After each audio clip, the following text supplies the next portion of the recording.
नमस्कार, आप देख रहे हैं न्यूज वॉच इंडिया और मैं हूं आपके साथ सत्यम गौर। कांग्रेस लोकसभा में मोदी सरकार के खिलाफ अविश्वास प्रस्ताव लाई है, जिस पर आज चर्चा हो रही है।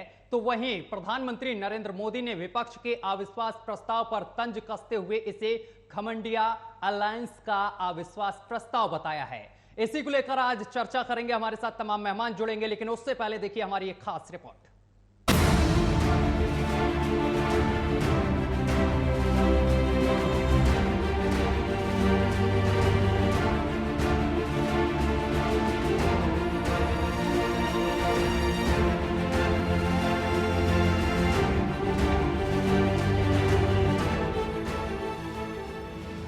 लोकसभा में आज अविश्वास प्रस्ताव पर चर्चा हो रही है। इसके साथ ये सवाल उठने लगा है कि विपक्ष का अविश्वास है या INDIA का अंधविश्वास। अगर नंबर गेम की बात करें तो वो एनडीए के पक्ष में है। संसद में चर्चा के दौरान ये साफ हो जाएगा कि 2024 के रण में कौन किस तरफ रहेगा। अगर ये कहा जाए कि संसद में 2024 का ट्रेलर दिखेगा तो गलत नहीं होगा। राहुल गांधी की सदस्यता बहाल होने के बाद विपक्षी खेमा जोश में है, जिसकी बानगी लोकसभा में उस समय देखने को मिली जब विपक्ष ने लोकसभा में हंगामा शुरू किया, जिसके बाद लोकसभा की कार्यवाही कुछ समय के लिए स्थगित हो गई। दरअसल विपक्ष की कोशिश बीजेपी के दो मुख्य मुद्दे राष्ट्रवाद और नारी सुरक्षा की धार को कम करना है। इसके लिए विपक्ष मणिपुर की घटना को जोर शोर से उठा रहा है और इस पर पीएम मोदी के बयान की मांग की जा रही है। विपक्ष का आरोप है कि मणिपुर घटना पर पीएम मोदी चुप हैं और वो विपक्ष के सवालों से भाग रहे हैं। सदन में विपक्ष इन मुद्दों पर मोदी सरकार को घेरने की पुरजोर कोशिश करेगा। तो वहीं बीजेपी विपक्ष शासित राज्यों राजस्थान, छत्तीसगढ़ में महिलाओं के खिलाफ होने वाली हिंसा के मुद्दे को जोर शोर से उठाएगी और विपक्ष को घेरेगी। दुनिया में इस मुद्दे को लेकर चर्चा हो रहे हैं।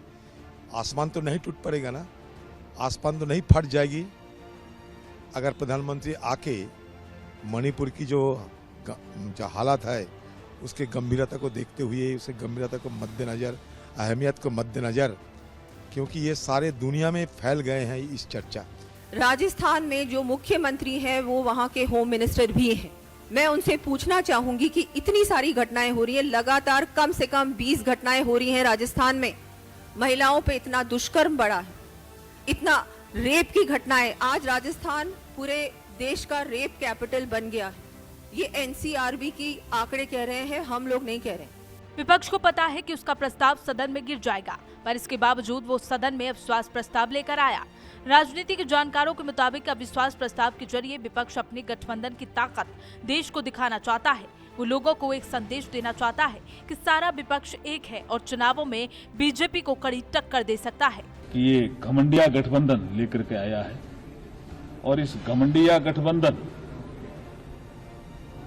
कि ये भावना है कि हम आपस में एक हैं क्या, अदरवाइज हमारे पास तो बहुमत है। ये क्यों नो कॉन्फिडेंस मोशन लेके आए हमारी समझ में नहीं आया, लेकिन शायद उनके मन में ये है कि हम एक हैं क्या, इसकी वो टेस्टिंग करना चाहते हैं। एक टेस्टिंग उन्होंने कल राज्यसभा में भी की और राज्यसभा के फ्लोर पे जो भाषण हुए उससे पता चल गया। सदन में बहस के दौरान सत्ता और विपक्ष दोनों अपने पक्ष में माहौल बनाने की कोशिश करेंगे, तो वहीं सारे देश की निगाह प्रधानमंत्री मोदी के भाषण पर लगी रहेगी। पीएम अपनी वाक कला के जरिए विपक्ष को घेर सकते हैं और उसकी मंशा को सवालों के घेरे में खड़ा कर सकते हैं।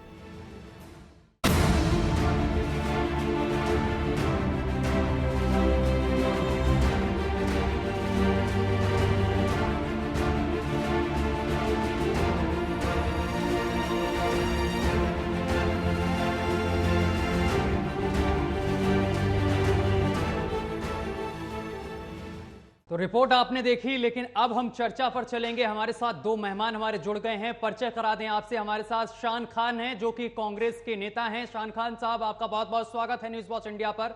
और इसी के साथ अमित हमारे साथ जुड़ गए हैं, जो कि हमारे साथ बीजेपी के प्रवक्ता हैं। सर, आपका भी बहुत बहुत स्वागत है न्यूज वॉच इंडिया पर। सबसे पहले शान खान जी, मैं आपके पास पहुंचूंगा। कांग्रेस के हमारे साथ नेता जुड़े हुए हैं। शान खान जी, जो ये अविश्वास प्रस्ताव लाया गया है, इसको क्या 2024 को देखते हुए देखा जाए? क्या आप टेस्ट चल रहा है क्या? कितनी मजबूत है विपक्ष? देखिए सत्यम जी, पहले तो हमें अविश्वास प्रस्ताव का पूरा इतिहास समझना चाहिए। अविश्वास प्रस्ताव विपक्ष की एक शक्ति है, उनका एक अधिकार है। संसद के धारा 198 के तहत यह अविश्वास प्रस्ताव लाया जाता है और ये कोई पहली बार नहीं आया। यह 28वां अविश्वास प्रस्ताव है।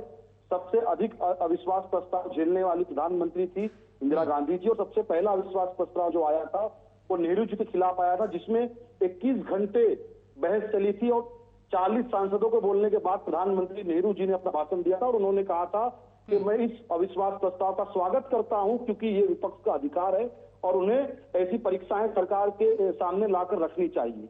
तो ये कोई पहली बार नहीं हुआ, पहली बात। दूसरी बात, ये अविश्वास प्रस्ताव सरकार को गिराने के लिए नहीं लाया गया, बल्कि मोदी जी जो मणिपुर के मुद्दे पर अपनी जिम्मेदारी से भाग रहे हैं, जो सदन में आके उत्तर देने से भाग रहे हैं, उनको सदन में लाकर उत्तर देने के लिए मजबूर करने के लिए लाया गया है।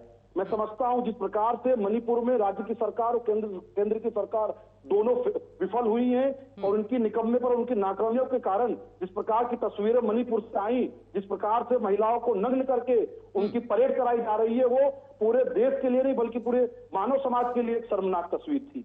मोदी जी को उस पर उत्तर देना चाहिए, पर उत्तर देने से वो भाग रहे थे, इसीलिए विपक्ष ने अविश्वास प्रस्ताव लाया है।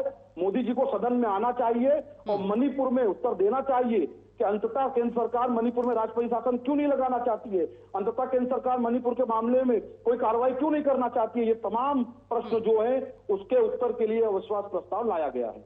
ठीक है, ठीक है अमित जी, ये कोई टेस्ट नहीं है, बता रहे हैं 2024 के लिए हम कोई टेस्ट नहीं कर रहे हैं। दरअसल मणिपुर को लेकर बीजेपी की तरफ से जो नरेंद्र मोदी हैं उन्होंने इस पर कोई बयान नहीं दिया। संसद में लगातार विपक्ष कहता था कि वो आए और इस पर चर्चा करें, लेकिन बीजेपी भागती रही। सत्यम जी, प्रधानमंत्री मोदी जी ने सबसे पहले ही सदन का जो सत्र शुरू होने वाला था उसके सबसे पहले ही अपना दुख और अपना क्षोभ और अपना गुस्सा व्यक्त किया था जो भी मणिपुर की घटना हुई थी उसके लिए। पर आज जो संसद में गौरव गोगोई जी ने अपना भाषण शुरू किया, उन्होंने कहा कि हम जो उनकी जो टीम थी जो अभी पूर्वोत्तर गई थी, मणिपुर गई थी, उन्होंने कहा कि हम दुख बांटने गए थे। तो ये दुख बांटने की याद उनको अभी आई। वो 77 दिनों की बात करते हैं। उन्हीं 77 दिनों के दौरान विपक्षी गठबंधन की 2 बैठकें हुई, एक पटना में हुई और दूसरी बेंगलुरु में हुई। उन दोनों बैठकों के दौरान ना किसी नेता का बयान मणिपुर पे आया, ना कोई उनके प्रस्ताव लाया गया उन मीटिंगों में मणिपुर के लिए, और वो कहते हैं दुख बांटने गए थे। अगर इतनी संवेदना थी, इतनी चिंता थी तो मीडिया में तो खबरें उस समय भी थी मणिपुर को लेकर, लेकिन किसी का एक भी बयान नहीं आया। आप देख लीजिए जिस तरीके से मणिपुर में। दूसरी बात उन्होंने की ड्रग को लेकर। ड्रग वहां पे देखा जाए तो मोस्टली कांग्रेस के नेताओं के द्वारा समर्थित किया जाता है। आप देखिए पूर्वोत्तर में मणिपुर को लेकर, मणिपुर, मेघालय, नागालैंड को लेकर 19 रेबेल ग्रुप चल रहे हैं जो कि चाइना समर्थित हैं, और 40,000 कांग्रेस के राज्य के काल में 40,000 नागाओं की मौत हुई है, जिसके लिए अब आज तक कोई भी समिति नहीं बनी है। और कांग्रेस क्या करती है, न्यूज क्लिक के माध्यम से, चाइनीज फंडिंग के माध्यम से, राजीव गांधी फाउंडेशन में फंड लेके माध्यम से देश को तोड़ने की राजनीति करती है। तो ये कांग्रेस की जो नीयत है वो समझ में आ गया है। इन्होंने इनका कोई लेना देना नहीं है किसी भी राज्य में कोई भी घटना हो जाए। अगर लेना देना होता तो ये बंगाल में सबसे पहले राष्ट्रपति शासन लाने की बात करते, जहां पे कि इतनी राजनीतिक हिंसाएं होती हैं, जहां पे कि हर बार महिलाओं को उत्पीड़न होता है। और अभी तो हाल फिलहाल की बंगाल की घटना हम देख के शर्मसार हो जाएंगे। एक 70 साल की बूढ़ी महिला को मालदा में पीट के मार दिया गया। तो ये सब घटनाएं जो कि कांग्रेस शासित या कांग्रेस समर्थित राज्यों में हो रहा है, वहां की आवाज क्यों नहीं उठाते ये, और वहां पे क्यों नहीं कहते कि राष्ट्रपति शासन आना चाहिए, और ये कहते हैं कि प्रधानमंत्री को मजबूर कर दिया। प्रधानमंत्री तो पहले दिन से चर्चा के लिए तैयार थे। नाटक कौन कर रहा था? अगर इतनी ही संवेदना थी तो मणिपुर विधानसभा में अविश्वास प्रस्ताव क्यों नहीं लाया गया? वो लाया कहां जाता है? यूपी में लाया जाता है, जहां पे आपने कल देखा होगा यूपी में किस तरीके से वहां की विधानसभा को बाधित किया गया इसको लेकर।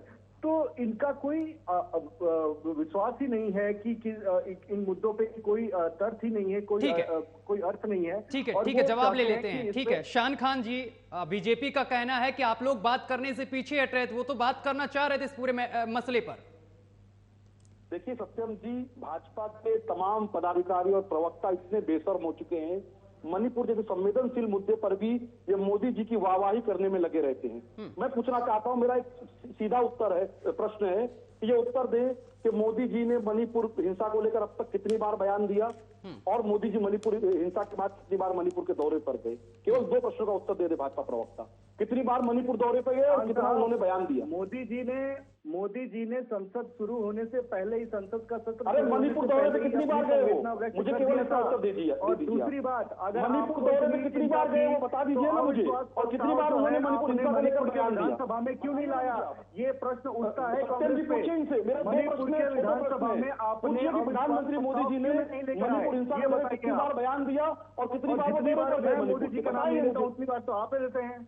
अरे बताइए ना, कितनी बेशर्मी करेंगे आप। प्रधानमंत्री जी को विदेश में जाने का समय है पर मणिपुर जाने का समय नहीं है। चुनाव होता तो मोदी जी पहुंच जाते वहां डेरा डंडी लेके अपना, और अभी मणिपुर चल रहा है तो नहीं जा रहे। क्यों नहीं जा रहे प्रधानमंत्री? पहले आप समस्या को समझिए। अगर आपकी अरे क्या संवेदना समस्या होती समझिए? तो उन प्रधानमंत्री को 77 विदेश दिनों में जाने का समय है, मणिपुर जाने शान का खान समय जी नहीं है। एक सेकंड अमित जी प्रधानमंत्री अमित जी सुनना पड़ेगा। अमित जी एक सेकंड सुनना पड़ेगा। बहुत बढ़िया बात कह रहे हैं शान खान जी, बहुत बढ़िया बात कह रहे हैं। सुनिए आप जरा हमसे सुनिए। मणिपुर में जो हुआ बहुत अच्छी तरीके से बात रख रहे हैं शान खान जी, लेकिन शान खान जी आपने अभी अमित जी की एक सवाल का जवाब नहीं दिया है, लेकिन मैं उस सवाल को दोहराऊंगा और आपसे जवाब लूंगा क्योंकि तमाम जनता आपको देख रही है। सर ये बताइए, मणिपुर पे आप पहुंच गए, आपका गठबंधन जो है विपक्षी गठबंधन वो भी पहुंचा, हालचाल जाना बहुत अच्छी बात है कि प्रधानमंत्री नरेंद्र मोदी नहीं पहुंचे, विपक्ष पहुंचा हालचाल जाना और उस चीज को सदन तक लेके आया।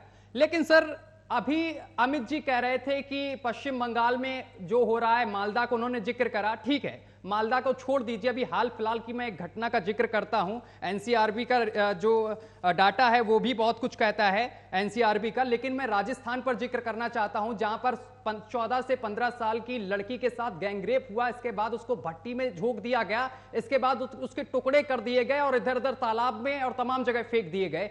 आखिर शान खान जी इन तमाम चीजों पर आप आवाज क्यों बुलंद नहीं करते? वहां पर आपके मुख्यमंत्री अन्य राज्यों से तुलना करते हैं, वहां पर भी इसी तरीके से आपको बोलना चाहिए जिस तरीके से आज मेरे टीवी चैनल पर आप बोल रहे हैं मणिपुर को लेकर। आप बहुत बढ़िया बात कर रहे हैं, मैं समर्थन करता हूं इसका, लेकिन ये तमाम राज्य क्यों आप छोड़ देते हैं जहां आपकी सरकार है? आप उन्हीं राज्यों को क्यों टारगेट करते हैं जहां पर बीजेपी की सरकार है?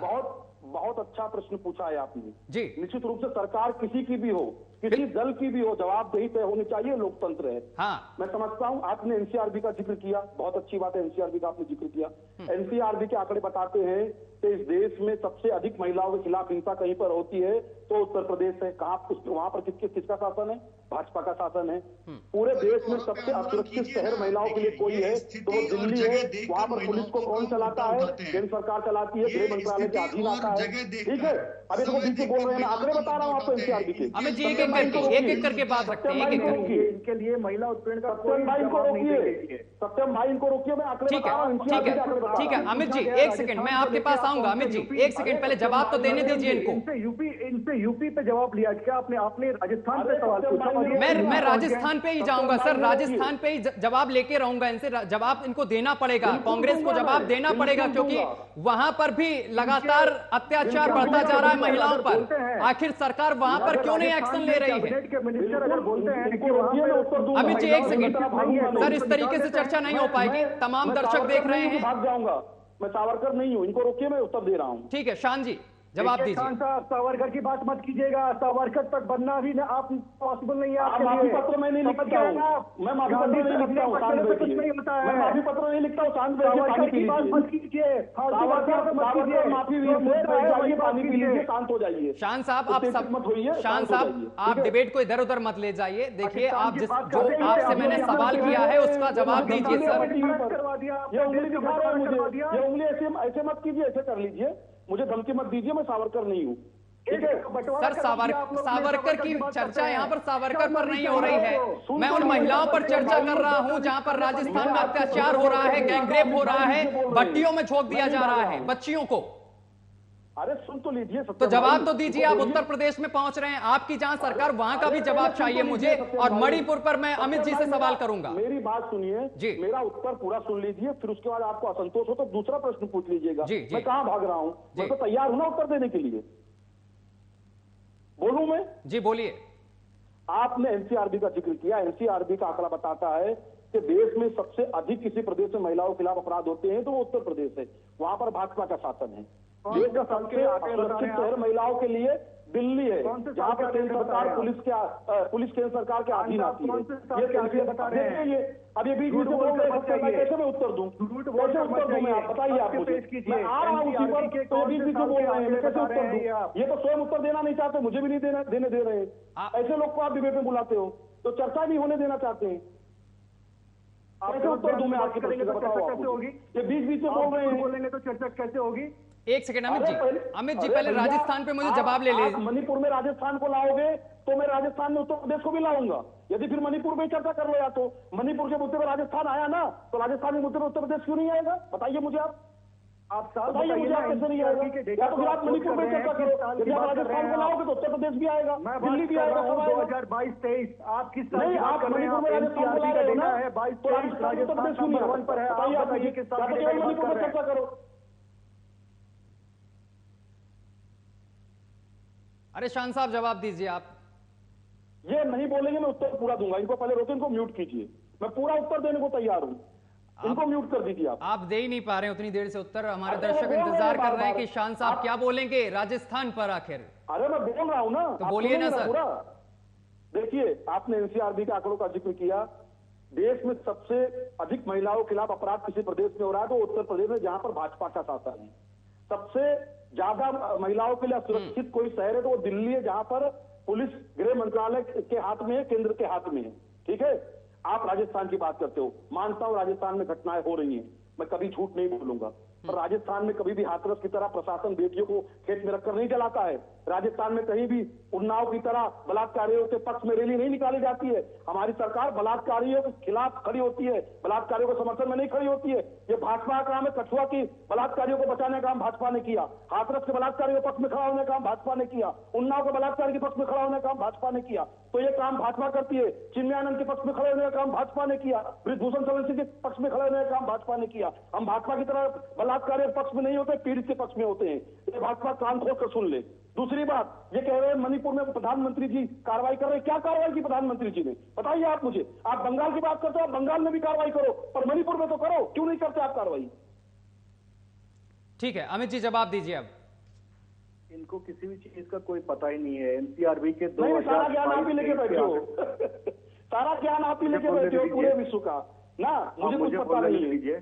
ठीक है ठीक है, नहीं पता है तो वही बता रहा हूँ, सुन लीजिए आप। आपको कुछ नहीं पता, आपने 2022-23 के आंकड़े हैं। आपको ये पता नहीं हुआ राजस्थान नंबर 1। इनका जब कैबिनेट मिनिस्टर बोलता है, संसद में खड़े सुनिए शान साहब, सुनिए जनता को भी सुनने दीजिए। एनसीआरबी के जो आंकड़े लेकर बैठे हैं बीजेपी प्रवक्ता, थोड़ा उनको बताने दीजिए। हाँ बिल्कुल बिल्कुल बिल्कुल सुनने दीजिए, आप भी सुनिए। अगर गलत हो फिर आप उसको इंटरप्ट कर सकते हैं।